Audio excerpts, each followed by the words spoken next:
अपने कायदे शहीन लियाकत बेग को नारवल में वेलकम कहता हूँ। हमारी यूनियन का नस्ब आइन है इंसान को इंसान की गुलामी से निकाल कर अल्लाह ताला की गुलामी में देना, तहफ़्फ़ुज़ रोज़गार, इज़्ज़त नफ्स की बहाली। जैसा कि गवर्नमेंट ऑफ पंजाब ने 17A का काला कानून बनाया है जिसमें गरीब मुलाजमीन को बेरोज़गार बल्कि कर दिया गया है, जिन्हें चूल्हे बंद कर दिए गए हैं। इस सिलसिला में तमाम सरकारी मुलाजमीन 10 फरवरी को इस्लामाबाद में एहतजाज कर रहे हैं। इस सिलसिले में लियाकत बेग साहब नारवल में आए, हम उनको शामिल कहते हैं। लियाकत बेग साहब। औज़ु बिल्लाहि मिनश शैतानिर रजीम, बिस्मिल्लाहिर रहमानिर रहीम, अस्सलामु अलैकुम रहमतुल्लाहि व बरकातुहू।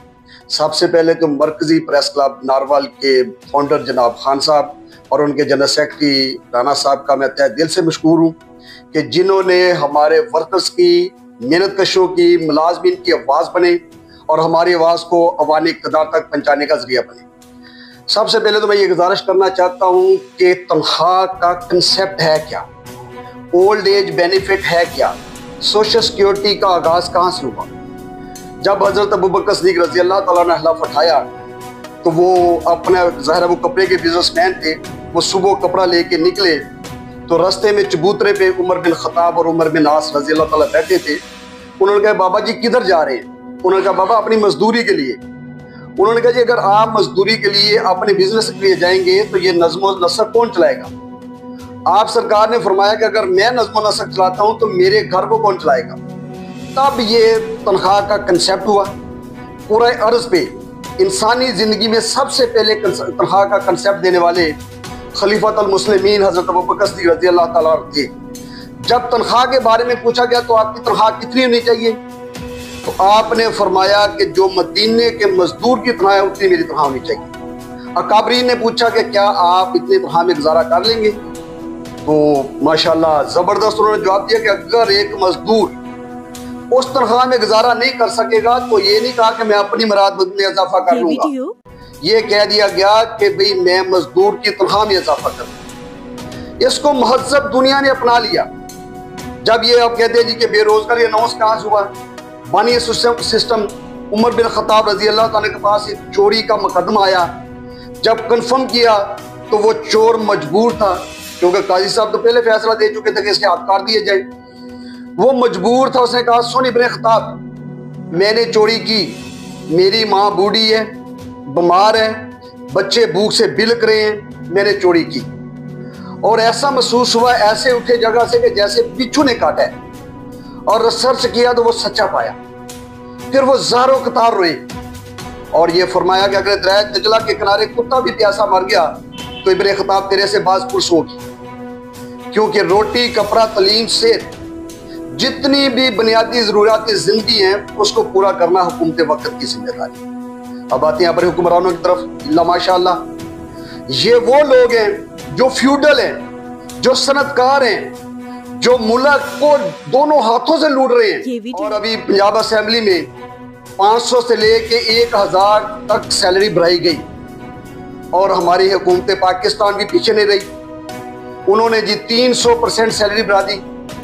जब उनसे पूछा गया कि इनकी सैलरी क्यों बढ़ाई गई तो फरमाया गया कि जनाब 3 लाख में गुजारा करना बड़ा मुश्किल है, क्योंकि मुल्क में बहुत ज़्यादा महंगाई है, इसलिए इनकी हमने 300% 3 लाख से हमने 10 लाख कर दिए।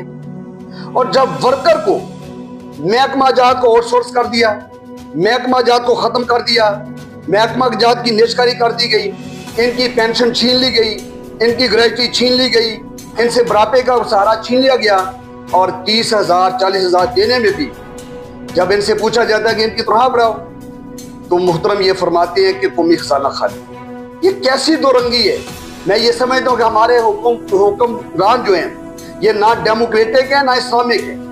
पूरी तरक्की याफ्ता ममालिक में आप जाके देख लें जिनके ये पैरोकार हैं। अमेरिका बहादुर का जो 8 साल सदर रहता है वो सारी जिंदगी अपना मकान नहीं बना सकता, चाहे वो रेगन हो, चाहे बाराक ओबामा हो, वो आज भी मजदूरी करते हुए नजर आती है। और हमारे ये लोग जिनके ब्राज़ील में, यूरोप में, दुबई में अरबों रुपए के महल है, और ये पाकिस्तान के वर्कर के साथ, मेहनत के साथ, मजदूर के साथ, किसान के साथ सुतेली माँ जैसा सलूक कर रही है। हम ये नहीं चाहते, हमारा कोई शौक नहीं है कि हम दफातर को छोड़ के सड़कों पे धक्के खाएं। मरियम नवाज बीबी की हुकूमत में हमारी लेडी हेल्थ वर्कर, हमारी टीचर्स सड़कों पे खुमार हो रही है। एक औरत ही और एक औरत की तजलील कर रही है। हमारा सेंट्री वर्कर, हमारा सुपर हीरो, जब ये नरम और गर्म बिस्तर के मजे लूट रहे होते हैं, ये सुबह 5 बजे सफाई के लिए मैदान अमल भी होते हैं। नबी अकरम सल्लल्लाहु अलैहि वसल्लम फरमाया कि सफाई निसफ अमान है। ये निसफ अमान हमारे मुसलमानों के लिए है, लेकिन वो पूरी कर रहे हैं, हमारी मुस्लिम बरादरी कर रही है। उनके लिए ये मुख्तस कर दिया गया है कि सफाई करने वाला ये। मेरा अपने दोस्तों से ये सवाल है कि क्या सफाई देने वाला मोतबर है या कि गन डालने वाला?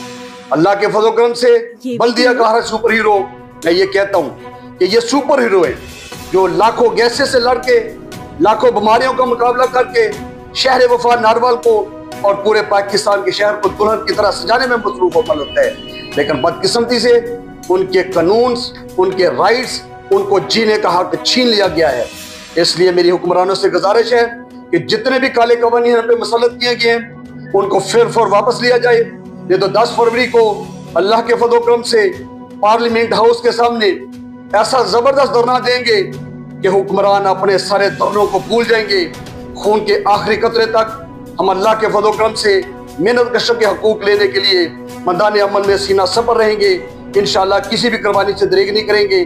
मैं शहीदों से गुजारिश करता हूँ कि उसके लिए भरपूर तैयारी करें। अल्लाह के फजल करम से डू और डाई, या तो हम अपने मुतालबात पूरे करवा के उठेंगे या इंशाअल्लाह जामे शहादत नोश करके इस दुनिया से अमर हो जाएंगे। अल्लाह ताला की ज़ात पाक हम लोगों को इस पे अमल पैरा होने की तौफीक अता फरमाए। अस्सलामु अलैकुम व रहमतुल्लाहि व बरकातहू।